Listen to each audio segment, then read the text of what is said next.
Oke, standby, kamera ready, sound ready, 3, 2, 1, action.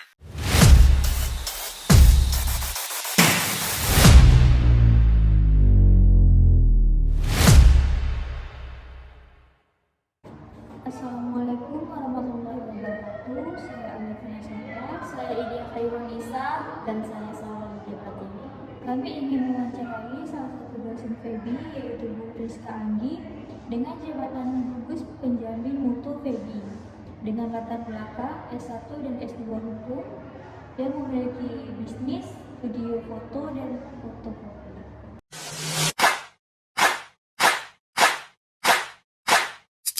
Assalamualaikum Ibu. Terima kasih sudah meluangkan waktunya. Kami dari MKS Unit 2 ingin mewawancarai Ibu mengenai tema menggali praktik komunikasi. Apakah saya boleh merekam percakapan ini agar tidak ada informasi yang tertinggal? Oke, boleh. Sebagai awal, bagaimana pemahaman Ibu mengenai komunikasi bisnis Islam atau tantangannya di era digital saat ini? Komunikasi bisnis Islam. Komunikasi bisnis Islam itu bahwasanya yang berbasis Islam itu berarti kita mengharapkan bahwasanya dalam dunia bisnis itu kita mengharapkan keberkahan, bukan hanya keuntungan. Kalau secara konvensional kan kita melihat komunikasi bisnis yang diharapkan itu efektif, efisien, kemudian keuntungan, ya kejar profit ya. Tapi kalau berbicara dari bisnis Islam itu lebih ke mengharapkan berkah dari Allah SWT. Gimana? Bagaimana awalnya Ibu terlibat dalam komunikasi bisnis Islam? Terlibat dalam komunikasi bisnis Islam. Sebenarnya ini hal yang menarik karena kalau dikaitkan dengan komunikasi bisnis Islam, ibaratnya Ibu dalam berkomunikasi dalam suatu bisnis ya. Tanggaplah karena Ibu dulu karena Ibu punya usaha fotokopi ya, jadi kan itu kita masukkan dalam dunia bisnis ya. Bagaimana komunikasi ini selama ini seperti yang diuraikan bahwa komunikasi bisnis Islam itu berkah, mengharapkan berkah, berkah dengan keuntungan ya. Jadi dalam perjalanan usaha itu biasanya yang kita jalankan itu jangan sampai dalam perputaran bisnis itu ada ketidakjujuran, misalnya dalam soal harga ya, karena kan banyak itu yang dalam berbisnis itu saing-saing yang membuat harga di awal murah, tapi di perhitungan akhirnya itu tidak sesuai.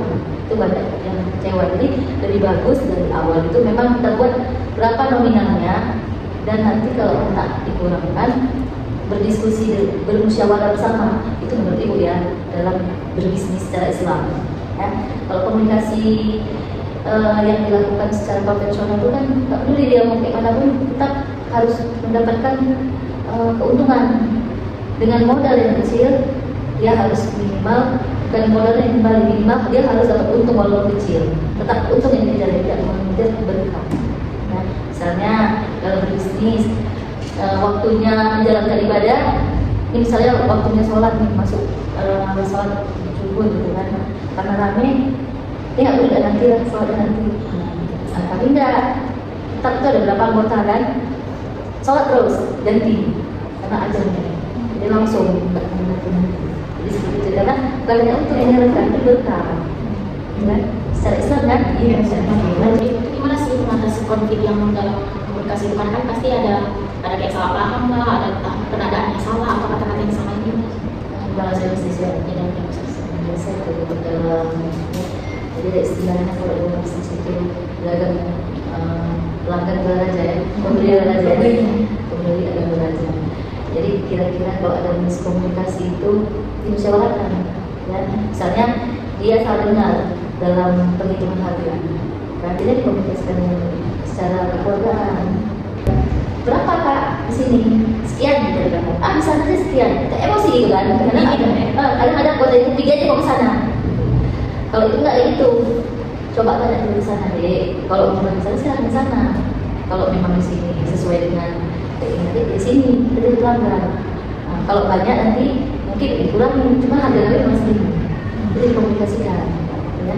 Harus musyawarah, persetujuan kedua belah pihak pastinya ya. Secara Islam kan seperti itu mengajarkan.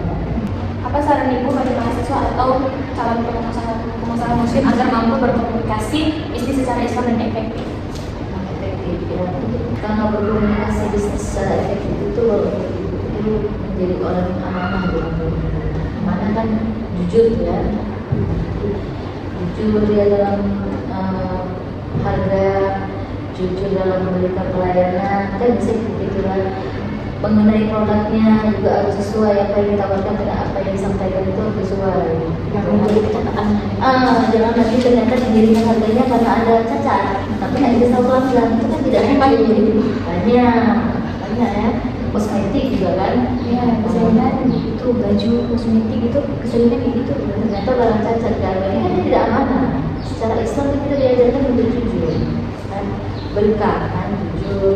Jadi bukan hanya profesional ya konven yang diharapkan, tapi berkah yang memang sesuai dengan agama kita. Yang di sini tadi Pak amanah, jujur, adil, tanggung jawab, gitu ya. Itu yang ditahu ya Pak ya. Jadi kita diminta supaya menjadi orang yang amanah, yang mengerjakan itu yang pekerjaan itu yang sesuai, ya kan?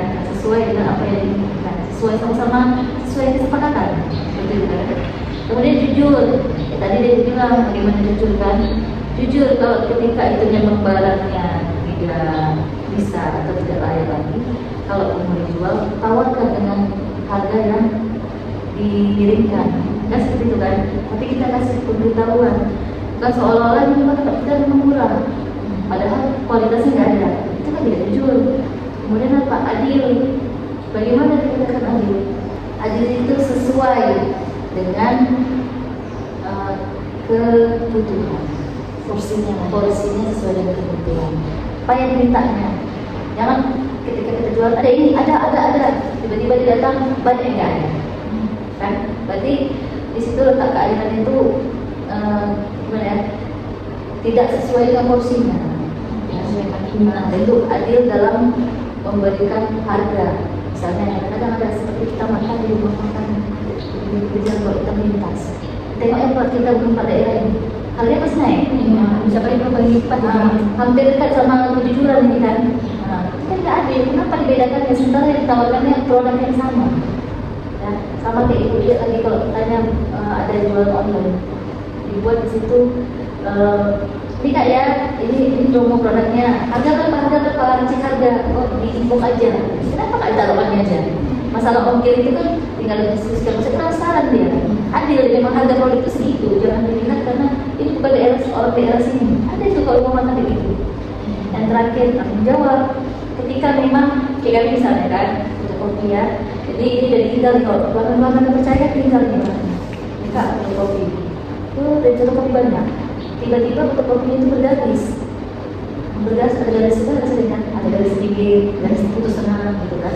Jadi itu masuk semuanya itu nilai jujur, nilai tanggung jawab. Kita harus jujur bahwasanya ini adalah hasil fotokopi kami, pas pula mesinnya punya bagus, tapi sudah ada fotokopi bisa.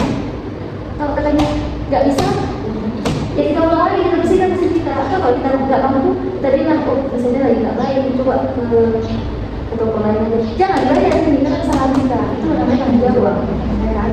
Dan untuk di akhir nanti, bukan yang yakin. Memang kita sebagai manusia yang mempunyai agama, khususnya agama Islam ya, memang diajarkan kita harus terus mengingat Allah Subhanahu Wa Taala. Jadi ini seperti itu. Di jalan dalam komunikasi bisnis Islam, apalagi kalian anak manajemen keuangan yang sudah benar. Oke, ada lagi selamanya. Jadi kesimpulannya Ibu, tidak hanya bisnis, Islam dan konvensional, bahwasanya Islam diajarkan komunikasi yang amanah, jujur, adil, dan tanggung jawab, dan mengharapkan berkah dari Allah Subhanahu wa Ta'ala. Terima kasih Ibu sudah meluangkan waktunya dan atas materi atau pemahaman yang sudah Ibu sampaikan. Mohon maaf apabila ada salah kata.